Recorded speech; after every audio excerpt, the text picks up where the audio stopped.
Ang bawat pangarap ay mayroong kasamang pagsubok bago ito makamtan. Pero handa ka nga bang kaharapin ito kahit alam mong mahirap? What's up guys? Sabay-sabay nating pakinggan ang kwento ng buhay ng lalaking si Lawrence.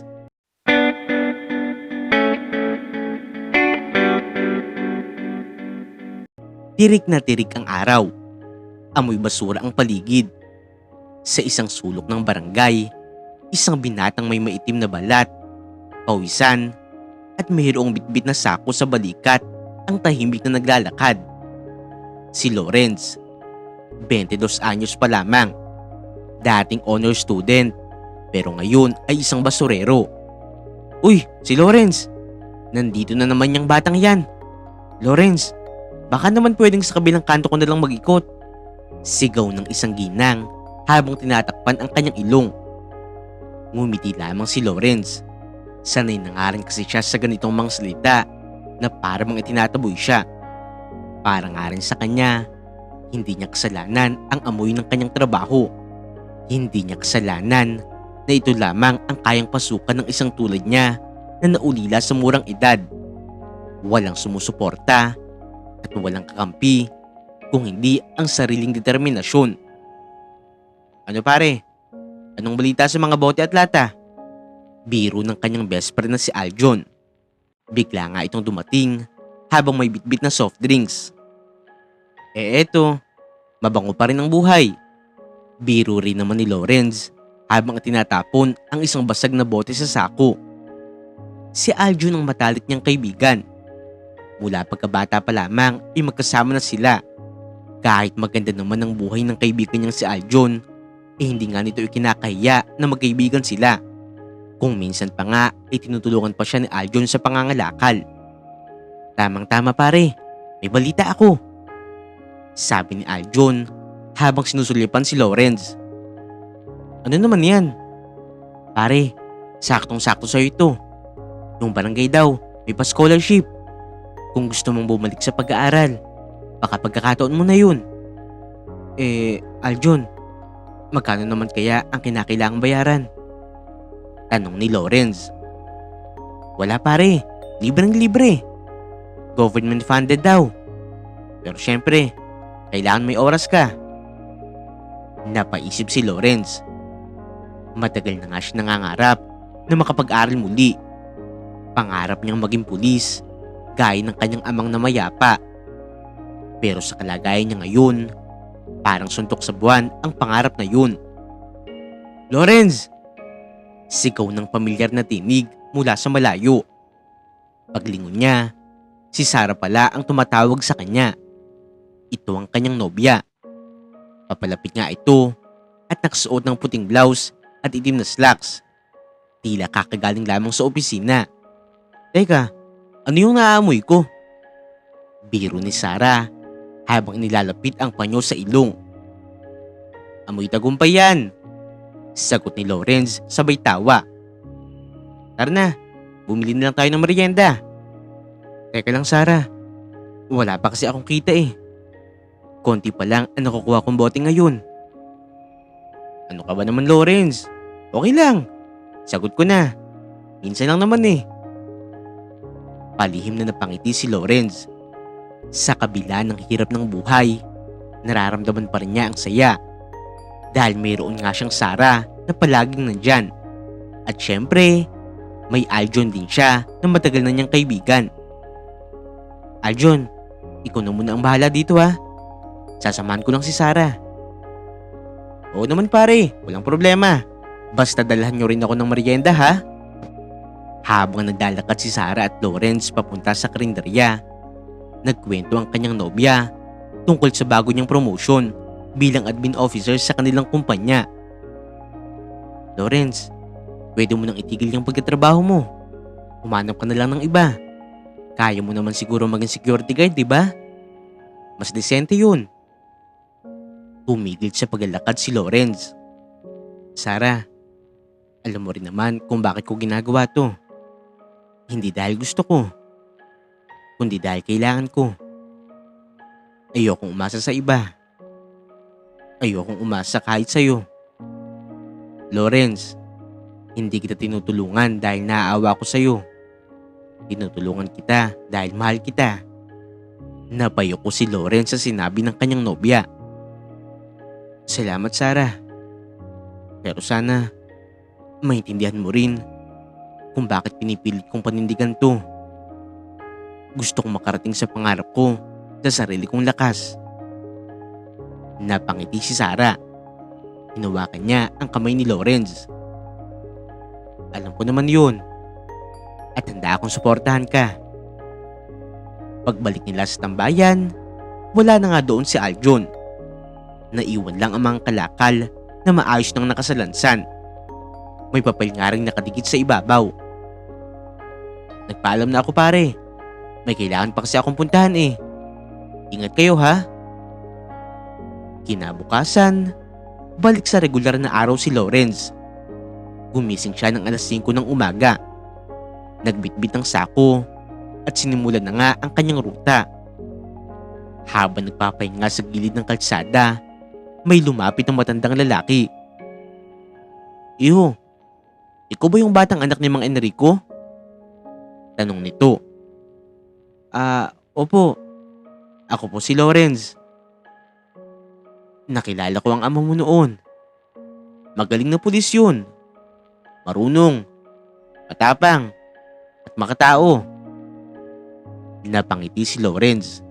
Sa kauna-unahang pagkakataon, may nakaalala sa ama niyang namayapa. Bakit hindi mo sundan ang yapak ng ama mo? Yun din nga po ang pangarap ko. Pero mahirap po abutin eh. Hindi mahirap ang pangarap, iho. Mahirapan ka lang kung susuko ka. Tumango si Lawrence. Simple lamang ang usapang yun, pero tumatak sa kanya. Kinagabihan, dumalaw si Sarah sa barong-barong ni Lawrence. Nasa labas nga sila at nagkakape. Lawrence, gusto mo ba talaga maging pulis? Oo naman, Sarah. Dati pa lang, gustong-gusto ko na. Pangarap ko yun. At pangarap din sa akin yun ni tatay. Yun naman pala eh. Then let's make it happen. Mag-apply ka sa scholarship program ng barangay. Kausapin natin si Kap. Ako na ang bahala sa uniform mo, sa mga libro mo, sa lahat, kahit sa mga baon mo. Pero, Sarah, Lawrence, hindi mo kailangan tanggihan ng tulong ng taong mahal mo. Di ba sabi ko, nandito lang ako palagi para sa'yo? Kaya hayaan mo akong tulungan ka. Napaluha talaga si Lawrence. Hindi nga siya sanay sa ganitong kabutihan. Sa buong buhay niya, siya ang lagi nagbibigay, hindi ang binibigyan. Mahal na mahal kita, Lawrence. Sambit ni Sarah. Mahal din kita. Sagot naman ni Lawrence. Dumaan na mga linggo, si Lawrence ay naging mas masigasig sa trabaho. Tuwing hapon, dumadaan siya sa barangay hall para magtanong-tanong tungkol sa application. Kung minsan ay kasama pa nga niya si Aljon para tulungan siya sa pag-aayos ng mga requirements. Pare, proud ako sa'yo. Sa wakas, tinotoo mo na ang pangarap mo. Sabi ni Aljon habang nakasandal sa pader. Pero Aljon, malabong mangyari ang lahat ng ito kung wala kayo ni Sarah. Napatingin si Aljon. Basta Lawrence, palagi lang kami nandito para sa'yo. Pero sa kabila ng mga yun, may mga gabing si Lawrence ay nakakaramdam ng kaba. Para bang mayroong bumabagabag sa kanya tuwing nakikita niyang magkasama sila Sarah at Aljon. Tumatagal ang tinginan. Lumalalim ang mga ngiti. Baka napaparanoid lang ako. Bulong ni Lawrence sa kanyang sarili. Hanggang isang araw, isang kapitbahay ang lumapit sa kanya habang nag-aayos siya ng kanyang mga kalakal. Lawrence, ayoko makialam. Pero kasi, nakita ko sila Sarah at Aljon sa isang kainan. Medyo sweet sila, ha? Parang may kakaiba. Napahinto si Lawrence. Hindi siya agad nakapagsalita. Tinitigan lamang niya ang kanyang kapitbahay. Pero baka nagkakamali lang po kayo. Baka nga, Lawrence. Sana nga nagkakamali lang ako. Kinagabihan, lalong hindi mapakali si Lawrence. Tinatawagan niya si Sarah. Love, nasaan ka? Wala love. Kasama ko lang sa Aljon. Nagpasamba lang siya sa akin para bumili ng piyesa para sa motor niya. Ano? Bakit hindi mo lang kayo nagsabi sa akin? Tsaka tingnan mo, magka-alas 9 na. Gabing-gabi na. Ano ka ba naman, love? Nagsiselos ka kay Aljon? Mag-best friend kayo, oh. Konting tiis na lang. Pauwi na rin kami. Sige. Yun na lamang ang kanyang naisagot.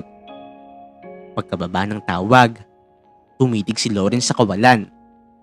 Hindi niya alam kung ano ang kanyang mararamdaman. Inisip niyang tiwala ang puhunan sa isang relasyon.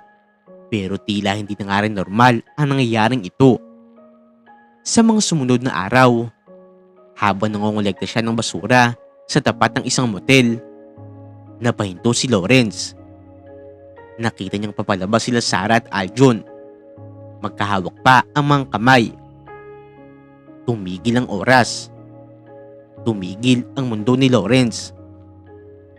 Tila hindi siya makahinga. Tumigas ang kanyang katawan. Nanginginig ang kanyang mga kamay. Pinagmasdan niya ang mga taong minahal at pinagkatiwalaan niya. Ayun, magkasamang lumalabas mula sa isang lugar na alam naman ng lahat kung ano ang ginagawa sa lugar na ito. Sarah! Aljon! Nauutal niyang sambit. Gulat na gulat nga rin ang dalawa. Agad na binitawan ni Aljon ang kamay ni Sarah. Pero huli na. Lawrence? Sorry, Lawrence. Hindi ko naman gusto na ganito ang mangyari. Pero wala eh. Hindi ko na rin napigilan. Sabi ni Sarah. Halos hindi nga makatingin sa kanya. Pasensya na pare. Pero ako na ang mahal niya. Tanggapin mo na lang yun. Sabat naman ni Aljon. Aljon naman oh. Sa'yo ko pinagkatiwala ang lahat. Si Sarah. Ang tiwala ko. Ang respeto ko. Ang tagal ng pinagsamahan natin. Pero sinira mo lang? Sambit ni Lawrence. Nanginginig ang kanyang boses. Hindi na nga niya hinintay ang sagot ng mga ito. Tahimik siyang tumalikod at naglakad palayo. Kasabay ng pagbagsak ng ulan. Habang binabagtas ang kalsada, basang-basa at durog na durog ang kanyang puso. Isang pangako ang binalikan niya sa kanyang isipan. Hindi ako titigil. Hindi ako babagsak. Hindi ako mapapahiya. Hindi sa mga katulad nyo. Sa gabing yun, ipinangako ni Lawrence sa kanyang sarili. Bubuuin niyang muli ang kanyang sarili at aabutin ng pangarap kahit mag-isa lamang siya. Isang linggo matapos ang pagkabunyag ng pagtataksil nila Sarah at Aljon, tulala pa rin si Lawrence. Para siyang bangkang walang layag sa gitna ng dagat. Hindi alam kung saan patungo. Nilalamon ng lungkot at galit. Mag-uumaga pa lamang, pero nakaupo na nga siya sa gilid ng kanyang barong-barong. Nakatingin sa malayo. Sa kanyang kamay, hawak ang lumang larawan nila Sarah at Aljon. Masasaya pa nga sila noon at walang bahid ng kahit anong mali siya. Binilugan pa ng pulang tinta ang mga ngiti nila ni Sarah. Regalo ito sa kanya noong mansari nila. Sa mga emosyon na nararamdaman ni Lawrence, hindi na nga rin niya namalayan pa na kusa niyang napunit ang larawang ito. Hindi na ako babalik sa kahapon. Wala nang saysay ang lumuha para sa mga taong iniwan ako sa gitna ng unos. Sinira nila ako. Sinira nila ang lahat. Bulong niya sa kanyang sarili. Kinabukasan, maaga nagtungo si Lawrence sa barangay hall.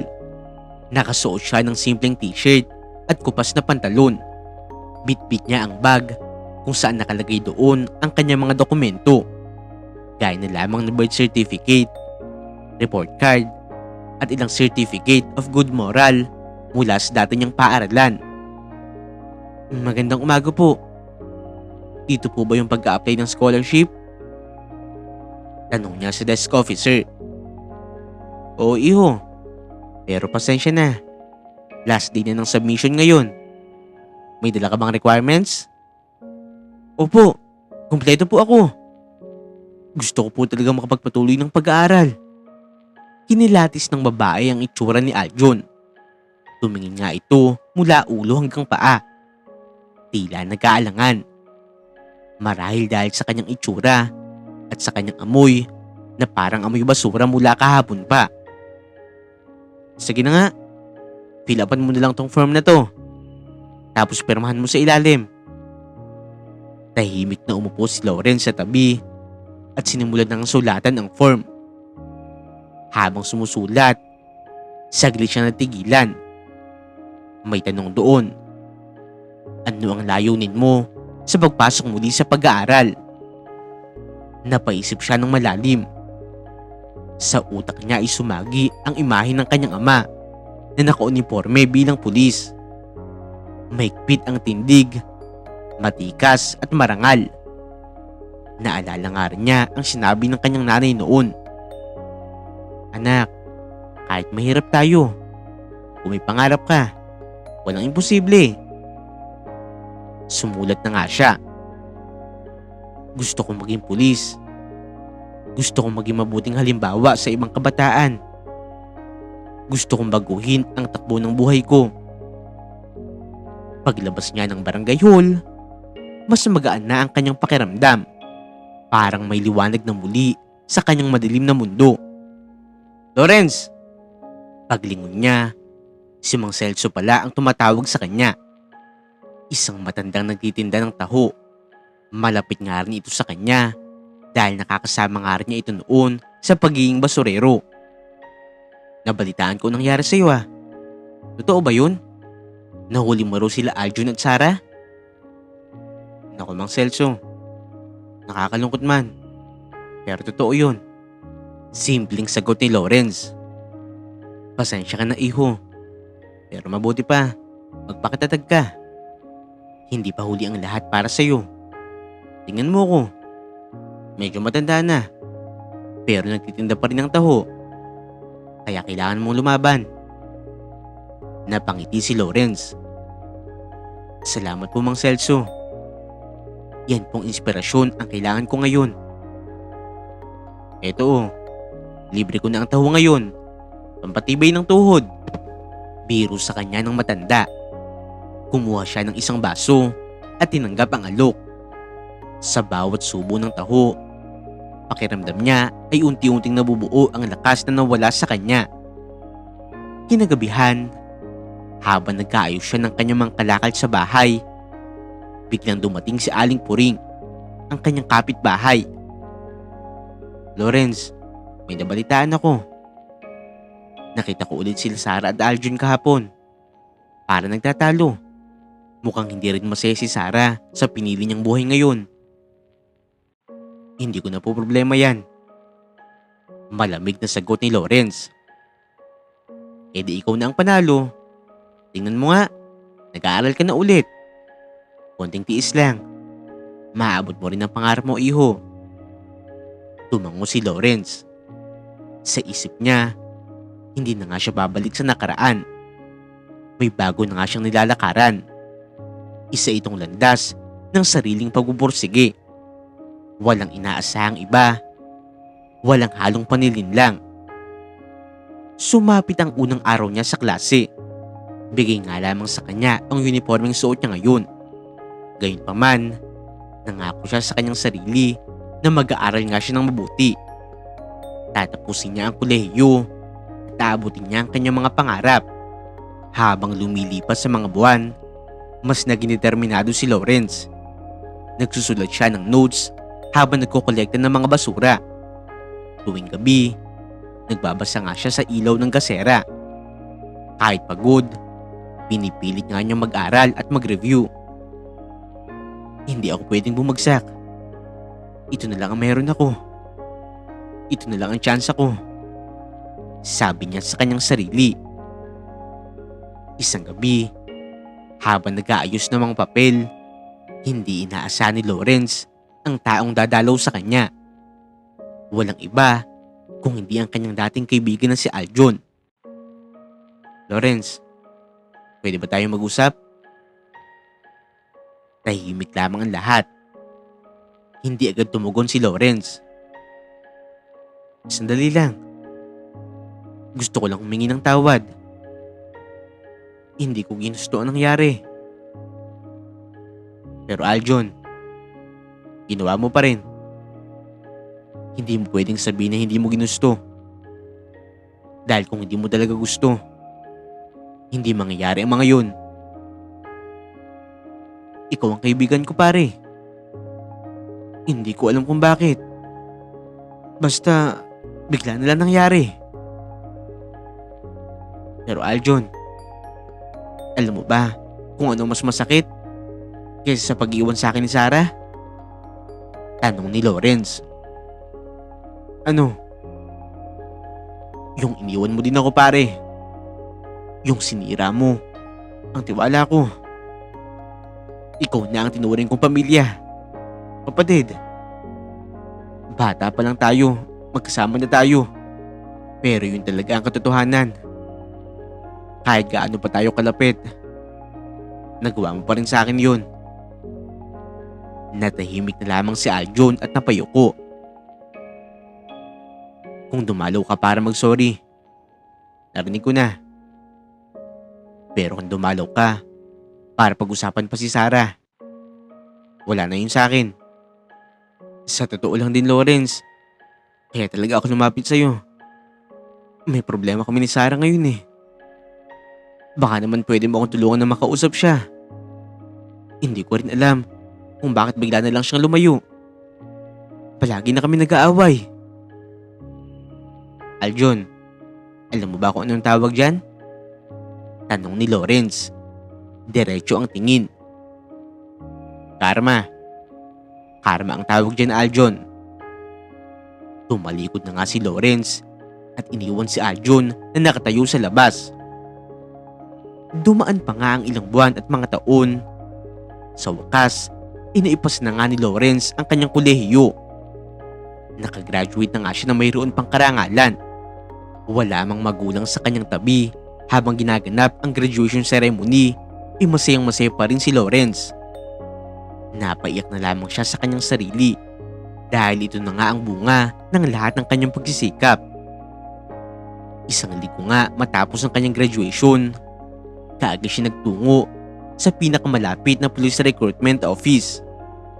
Bitbit niya ang mga dokumento at resume niya. Good morning po, sir. Mag-a-apply po sana ako bilang pulis. Magalang niyang tanong. Tiningnan nga siya ng recruitment officer. Kumpleto ka na ba ng requirements? Physical fit? May record ka ba? Kumpleto po, sir. At wala po akong kaso. Okay. Mukhang masipag ka ha. Pero iho, matinding training ang pinagdadaanan dito. Sigurado ka na ba talaga? Siguradong sigurado po, sir.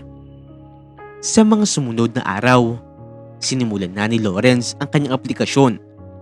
Medical check-up, physical fitness test, psychological exam. Lawrence, hindi ito basta-basta. Babala ng isang kasamang aplikante. Marami sa atin, umaayaw na sa gitna. Pare, hindi ako aayaw. Sanay ako sa mabaho, sa mainit, sa masakit, sa lahat ng hirap. Pero hindi ako sanay sa pagsuko. Sagot niya.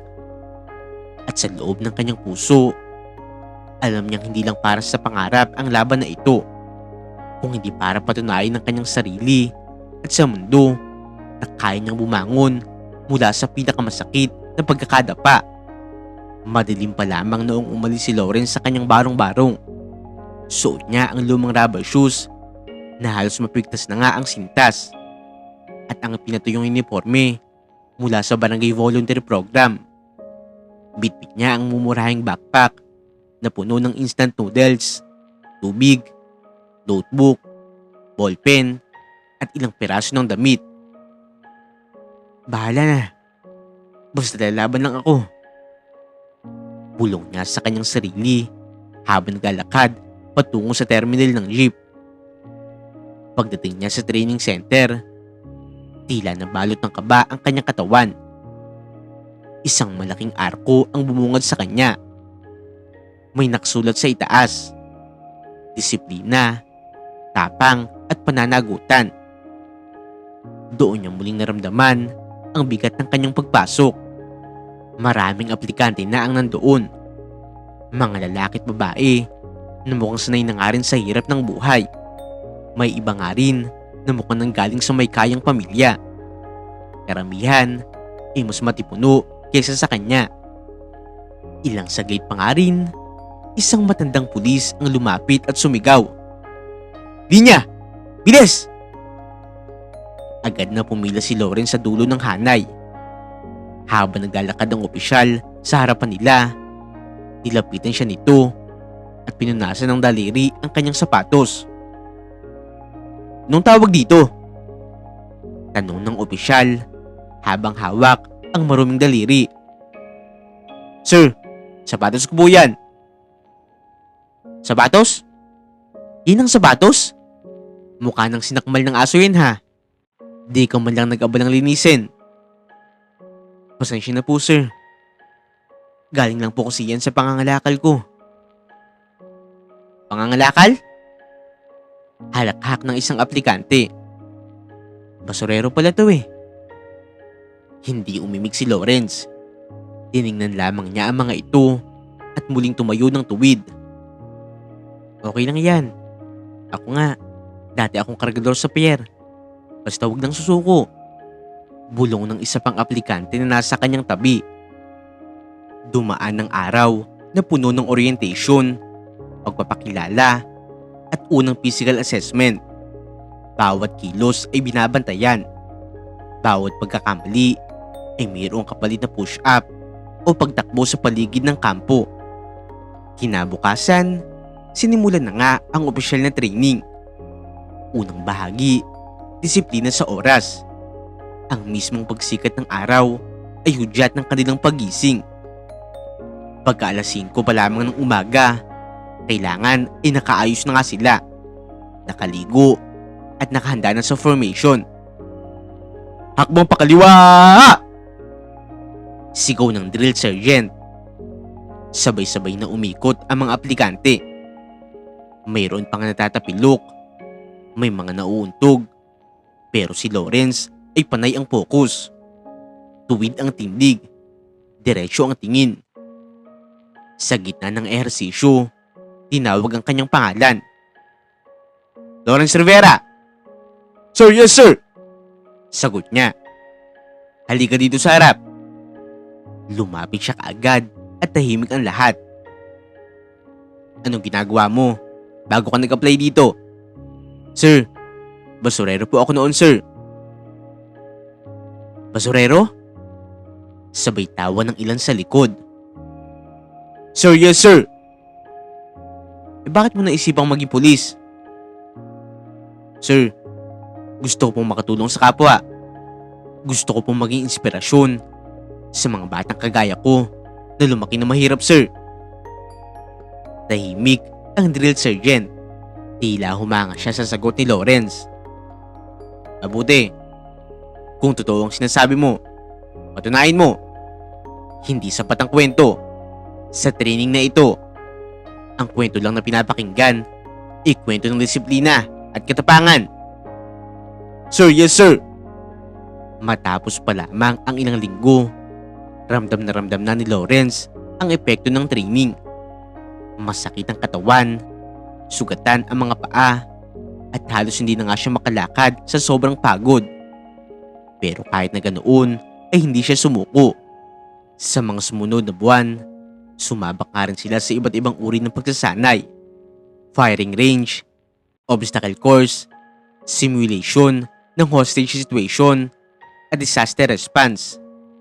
Isang araw, habang nasa firing range, nahirapan si Lawrence sa unang sabak. "Hindi ganyan, Rivera!" sigaw ng instructor. "Tama naman ang hawak mo, pero kulang sa focus." Pikit mata siyang huminga ng malalim. Naalala niya ang sinabi ng kanyang tatay noon. "Anak, kapag binigyan ka ng armas, huwag mo yung gagamitin sa galit. Gamitin mo yan sa tamang pagkakataon. Disiplina, hindi yabang. Yan ang tunay na lakas." Noong sumunod ng mga putok, tumama na nga ang bala sa gitna ng target. Sunod-sunod, bullseye. Nagulat nga ang instructor. "Aba, Rivera, may potential ka nga. Hindi ka lang basurero." Sa paglipas ng halos isang taon, dumating na nga rin ang araw ng graduation ng mga trainees. Isa-isa nga silang tinawag para umakyat sa entablado at tanggapin ang kanilang badge. "Rivera Lawrence." Tumindig siya. Maayos ang kanyang uniforme, tuwid ang kanyang lakad, at taas noong tinanggap ang kanyang badge. "Congratulations, officer!" bati ng kanilang hepe. "Ipinagmamalaki namin kayong lahat." Habang nakatayo sa harap ng madla, pinasadahan ng mata ni Lawrence ang kanyang mga kasamahan. Lahat ng mga ito ay nagpapalakpakan para sa kanya.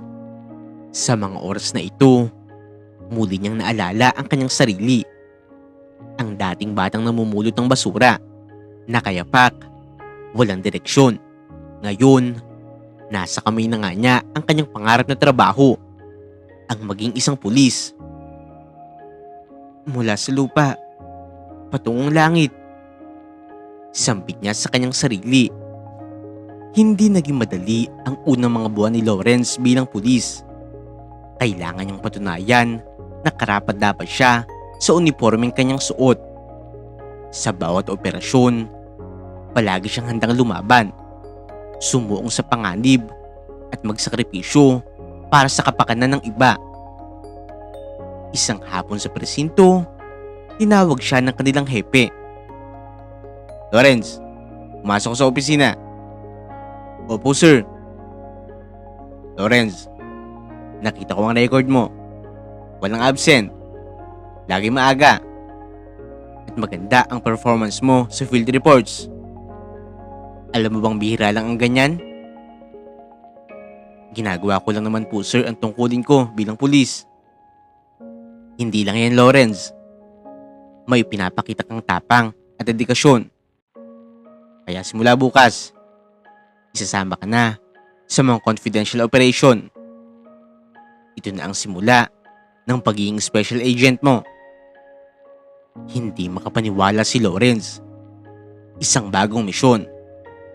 Isang mas mataas na tiwala. Sa mga sumunod na taon, naging bahagi na nga si Lawrence ng napakaraming delikadong operasyon. Naging palayaw na nga sa kanya ang The Special Agent na pangalan.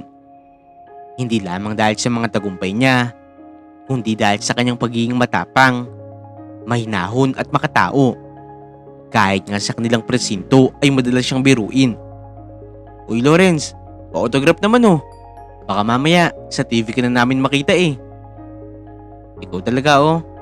Trabaho lang to. Di ko ito ginagawa para sa fame." "Pero seryoso, Lawrence, ang dami mo nang pinagbago. Saan ka ba kumukuha ng lakas?" "Alam niyo naman ang nakaraan ko, diba? Dati akong basurero.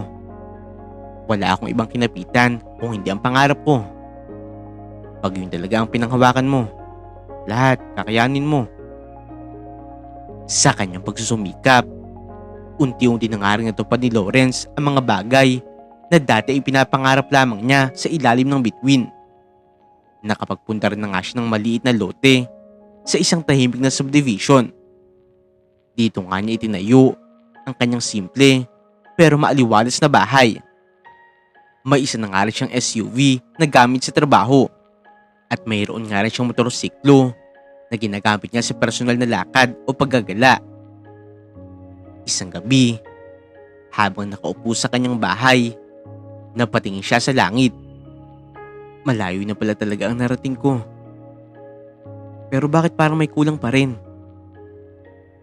Kahit tagumpay na nga siya, hindi niya maiwasang maalala ang mga iniwang sakit. Ang pagtataksil ni Sarah at Aljon. Ang mga gabi na gutom siya habang namumulot ng basura.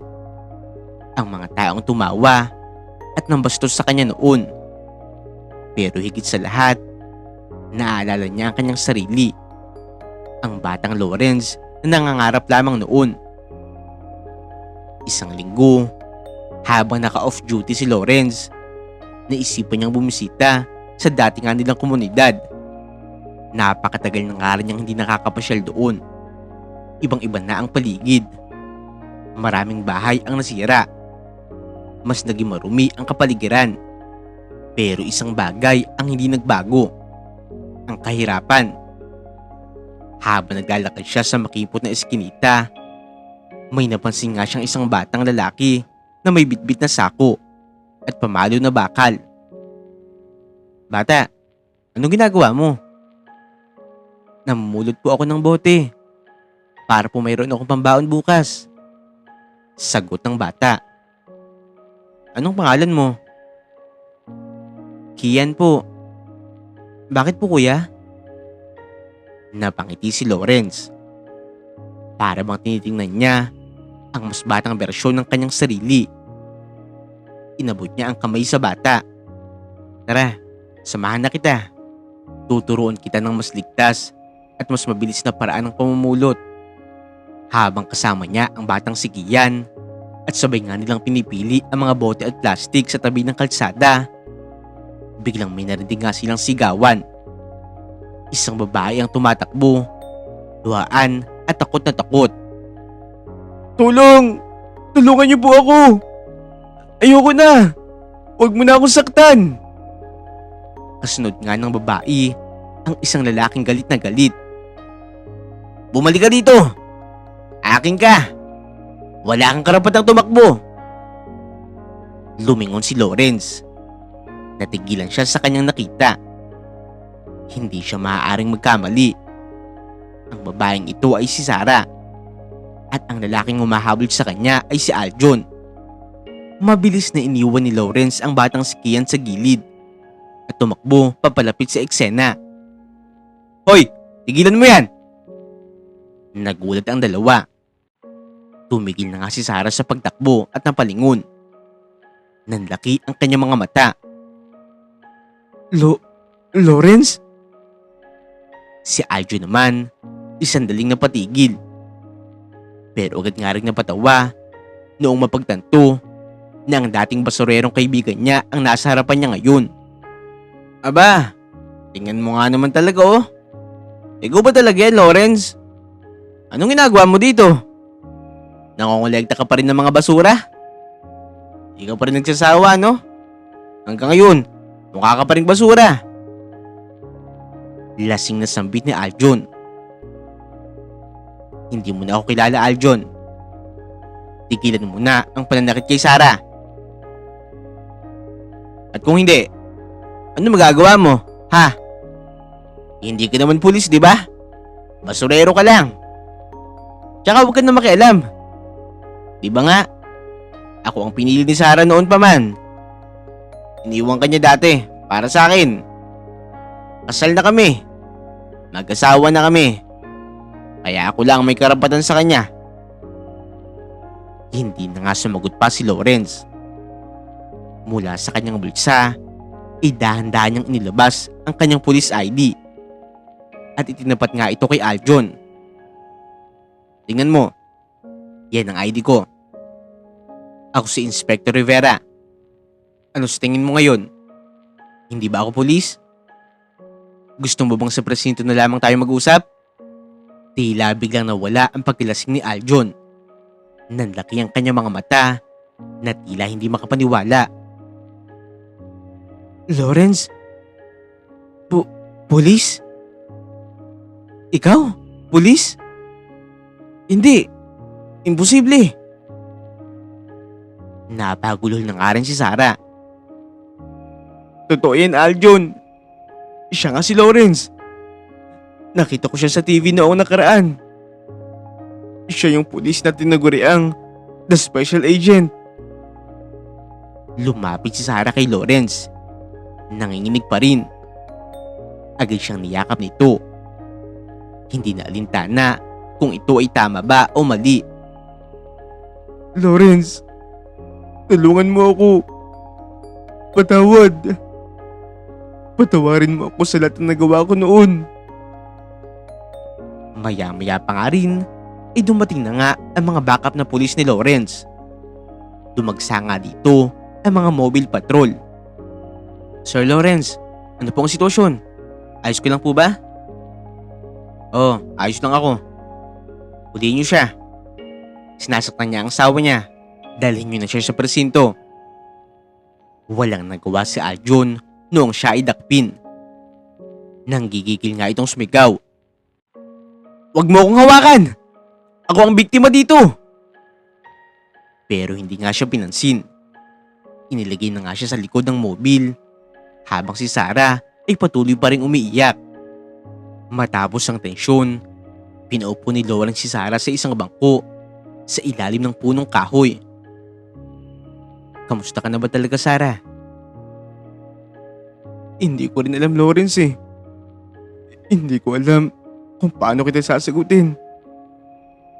Simula nung ikinasal kami ni Aljon, puro pasakit, puro pananakit.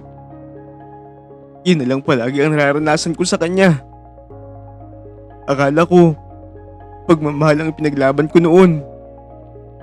Yun pala, kasinungalingan. Sobrang nagsisisi na ako sa nangyari. Sa ginawa ko sa'yo. Pero bakit tinitiis mo pa rin? Dahil akala ko, Lawrence, wala na akong ibang matatakbuhan. Pinagsisihan ko na talaga ang panuloko ko sa'yo noon. Sana noon pa lang, hindi ko na ipinagpalit ang taong tunay na nagmamahal sa akin. Sorry, Lawrence. Tahimik lamang si Lawrence. Tumingin siya sa langit. Tila iniisip kung anong sagot ang ibibigay niya kay Sarah. Pagkaraan pa ng ilang saglit, muli siyang humarap kay Sarah. Matagal ko na kayong pinatawad, Sarah. Hindi ko sinabi. Dahil akala ko wala nang saysay. Pero ngayon, naiintindihan ko na ang dahilan kung bakit nangyari ang lahat. Dahil kailangan kong masaktan para tumindig at abutin ang mga pangarap ko. Pero Lawrence, may pag-asa pa ba tayo? Hindi ko naman kasi may kakaila. Mahal pa rin kita. Palagi kitang hinahanap-hanap. Ikaw pa rin ang mahal ko. Tumayo si Lawrence. Inilagay ang kamay sa balikat ni Sarah. Sarah, hindi ko alam kung anong sasabihin mo sa susunod. Pero para sa akin, tapos na ang yugto nating dalawa. Masaya na ako ngayon. Hindi ko na kailangan ng pagmamahal mula sa nakaraan para patuloy na mabuhay. Masaya pa rin ako at kaya ko kahit mag-isa lang ako. Lawrence, mahal pa rin kita. Sarah, mas makakabuti siguro kung hanapin mo na lang ang lalaki magmamahal sa'yo ng totoo. Pero para sa akin, hindi na ako yun. Bumuntong hininga si Lawrence at muling lumingon sa batang si Kian. Matyagang naghihintay ito sa kanya sa gilid ng kalsada. May ibang mga batang tulad ko noon. Sila na ang gusto kong tulungan ngayon. Umalis si Lawrence. Dala ang katahimikan sa kanyang dibdib. Sa likuran niya, si Sarah inanatiling nakaupo. Iniiyakan ang kasalanang hindi na nga niya mababawi. Napagtanto niya kung gaano kalaki ang nawala sa kanya. Ang lalaking minahal siya ng totoo noon. Pagkatapos ng mainit na tagpo kay Sarah at Aljon, muling nagbalik si Lawrence sa kanyang tahanan. Ang bahay na pinaghirapan niyang itayo mula sa sariling sikap. Habang nakaupo nga siya at iniinom ang kape sa tasa na mayroong nakaukit na The Special Agent. Tahimik niyang pinagninilayan ang mga pangyayari. Sino nga ba talaga ang mag-aakala? Ang dating basurero na walang halaga. Ngayon, isa ng respetado na alagad ng batas. Bigla niyang naalala ang batang si Kian. Ang batang nakita niya na para bang refleksyon ng kanyang nakaraan. Hindi siya mapakali. Tila may kirot sa kanyang dibdib na umihimok sa kanya na gumawa ng paraan ng higit pa sa kanyang tungkulin bilang pulis. Kinabukasan, bago pumasok sa kampo, dumaan nga muna siya sa barong-barong na tinitirahan ni Kian. Kian! Lumabas ang bata na may hawak na sako. Tila kakauwi lamang mula sa pangangalakal.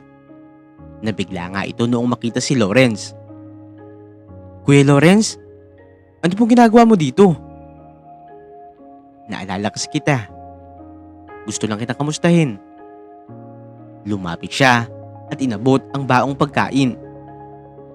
Ito, para sa'yo yan. Kumain ka muna. Alam kong pagod ka na. Bigla namang napaluha ang batang si Kian. Nasanay na nga rin kasi siya na walang ibang nagbibigay ng pansin sa kanya. Sa mata ng karamihan, isa lamang siyang batang lansangan. Pero sa mga mata ni Lawrence, isa siyang bata na may potensyal. Tulad niya noon. Salamat po Kuya Lawrence. Umupo si Lawrence sa kanyang tabi. Alam mo Kian, dati talaga, tulad mo lang din ako. Wala ring makain. Walang sapatos. Nangongolekta ng bote at plastic sa kalsada. Pero hindi ako sumuko. Totoo po ba yan Kuya Lawrence? Oo. Lahat ng hirap mo ngayon, magiging sandata mo sa kinabukasan mo. Basta huwag ka lang titigil na mangarap at gumawa ng aksyon. Napangiti ang batang si Kian. At mula sa araw na yun, linggo-linggo na nga siyang binibisita ni Lawrence. Pinag-aral na nga rin niya ito sa alternatibong paaralan para sa mga batang lansangan. Binilhan ng damit, bag at sapatos. Isang gabi naman, habang nagpapahinga si Lawrence sa kanyang opisina, hindi nga niya inaasahan na biglang dadating dito si Sarah. Hawak nga nito ang isang maliit na papel. Lawrence, sorry kung sumadya pa ako dito. Sorry kung naistorbo kita. Gusto ko lang sanang ibalik to sa'yo. Iniabot sa kanya ni Sarah ang isang lumang singsing. Ito ang singsing na dati nga nilang binili para sana sa kanilang engagement. Sarah, ba't nasa iyo pa to? Itinago ko talaga yan, Lawrence. Alam kong hindi na pwede. Pero gusto kong malaman mo na hanggang ngayon, nagsisisi pa rin talaga ako. Salamat sa pagligtas mo sa akin.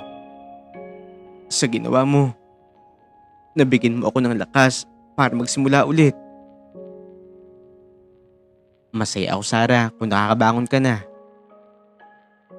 Pero ang pag-ibig, Sarah, minsan, may oras lang siya sa buhay ng tao. At sa atin naman, lumipas na ang oras na yun. Tumango si Sarah sabay luha. Ngunit ngayong gabi, ito ay luha ng pagtanggap at hindi ng pag-asam. Sa paglipas pa nga ng mga buwan, mas naging malalim pa ang pagtulong niya sa batang si Kian. Para na nga rin niya itong anak dahil pinatira na nga rin niya ito sa kanyang bahay. Hindi na nga ito iba para kay Lawrence dahil para sa kanya, isa na nga itong bahagi ng kanyang pamilya. Habang nakaupo siya sa sala kasama si Kian na ngayon ay marunong na nga bumasa at magsulat, bigla siyang tinanong ng bata, "Kuya Lawrence, kapag lumaki po ako, pwede rin po ba ako maging pulis katulad mo?" "Oo naman Kian, hindi lang pwede. Sigurado ako mangyayari yan. At susuportahan kita hanggang sa makakaya ko. Pangako yan." Sa pagsisikap nga ni Lawrence sa kanyang trabaho, isunod-sunod ng promotion nga rin ang kanyang natanggap. Hanggang sa isang araw, matapos ang opisyal na seremonya ng kanyang promotion, muling bumisita si Lawrence sa dating tambayan nila ni Aljon. Isang luma at bakaneng basketball court sa gilid ng eskinita. Habang nakatitig lamang siya sa ring, biglang may lumapit sa kanya na isang matandang lalaki, si Mang Berting, ang matandang nagbabantay sa court. "Lawrence, ikaw ba yan?" "Ako nga po Mang Berting. Kamusta na po kayo?" "Aba Lawrence, binabati kita. Napakagaling mong pulis iho. Hindi namin nakalain. Yung dating basurerong bata, ngayon, isa ng pulis. Bali-balita talaga sa iba't ibang lugar ang pangalan mo. Isa ka daw sa mga pinakamagaling na pulis. Nakakatuwa talaga Lawrence. Kahit malayo na ang narating mo, bumabalik ka pa rin dito." "Oo naman po Mang Berting. Maraming salamat din po. Dito po kasi ako lumaki. Dito ko po pinangarap ang lahat. Kaya bumabalik po ako dito." Noong makarating naman sa bahay si Lawrence, nadatnan niya ang isang sobre sa may gate. Walang pangalan na nagpadala, pero pamilyar ang sulat kamay. Binuksan niya ito at tama nga ang kanyang hinala. Galing ito kay Sarah. "Lawrence, hindi ko alam kung karapat dapat pa ba akong sumulat sa iyo. Pero gusto kong subukang iparating ang tunay kong saloobin. Maraming gabi ang ginugol ko sa pag-iisip kung paano ko sinayang ang pagkakataon na sana kasama ka sa buhay ko ngayon. Pero alam ko rin, hindi ko na kayang balikan pa ang nakaraan. Ang kaya ko lang gawin ay ayusin ang hinaharap. Patuloy pa rin ako nagpapasalamat sa pagligtas mo sa akin. Sa wakas, nakalaya na ako. Ipinagpatuloy ko na rin ang pagtatrabaho ko. At ngayon, may maganda na rin akong posisyon. Kung sakaling magkita tayong muli, sana Lawrence, pwede kitang kamayan bilang isang kaibigan. Sana walang magbago sa atin. Kahit pagiging magkaibigan lang. Yun lang ang hiling ko." Ito nga ang laman ng sulat ni Sarah. Napangiti si Lawrence habang binabasa ang liham. Hindi para muling umibig, kundi dahil sa wakas, inagtagpuan na nga rin ni Sarah ang lakas para magbago. Bumalik sa opisina si Lawrence para sa panibagong mission briefing. Habang papaalis, inaksulubong naman niya ang batang si Kian. May dalang sobra si Kian at inaabot sa kanya. "Kuya Lawrence, may sulat po ako para sa'yo. Galing po sa school namin." Kaagad namang binuksan ni Lawrence ang sulat. Isa nga itong imbitasyon para sa Youth Inspirational Talk, kung saan siya nga ang inibitahang speaker upang magbigay ng inspirasyon sa mga batang lansangan. Sa araw ng programa, nagsalita si Lawrence sa harap ng mahigit 100 kabataan. Bilang bata noon, nagsimula ako sa putik, literal at simboliko. Ako'y isang basurero, pero hindi ako pinanghinaan ng loob. Ang mahalaga, hindi tayo sumusuko. Lahat tayo ay mayroong laban. Lahat tayo ay mayroong kwento. At ang kwento nyo ngayon, simula pa lang yan. Nagpalakpakan ang buong auditorium. Tumayo ang batang si Kian sa may likuran at sumigaw. Ikaw ang idol namin, Kuya Lawrence! Napaluha si Lawrence sapagkat sa araw na yun, higit pa sa promotion ang kanyang natanggap. Isa siyang bayani sa mga mata ng mga batang dati ay tulad lamang din niya. Makalipas ang ilang linggo, mula noong magbigay si Lawrence ng talumpati sa eskwelahan, naging usap-usapan nga sa kanilang bayan ang kwento ni Lawrence. Hindi lamang mga bata ang kanyang napukaw, kundi pati na rin ang mga matatanda, guro, politiko, at mga dating kaibigan na minsan ay tinalikuran siya. Isang araw ay nagbalik si Lawrence sa dati nga nilang tambayan noong kabataan pa lamang niya. Pero lingid sa kanyang kaalaman, si Sarah ay patuloy pa nga rin bumabalik sa kanilang dating tambayan.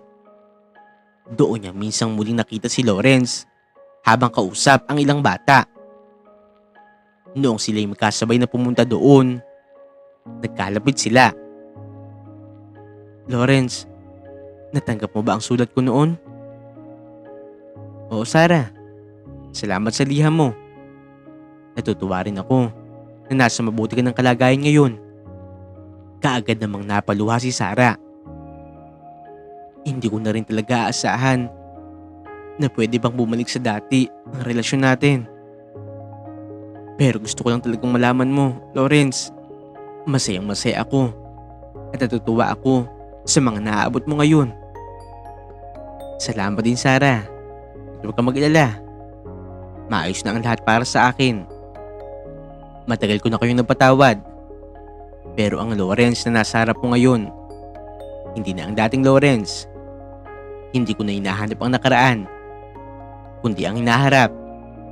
Makalipas ang ilang taon, si Lawrence ay hindi na nga lamang kilala sa pangalang Special Agent.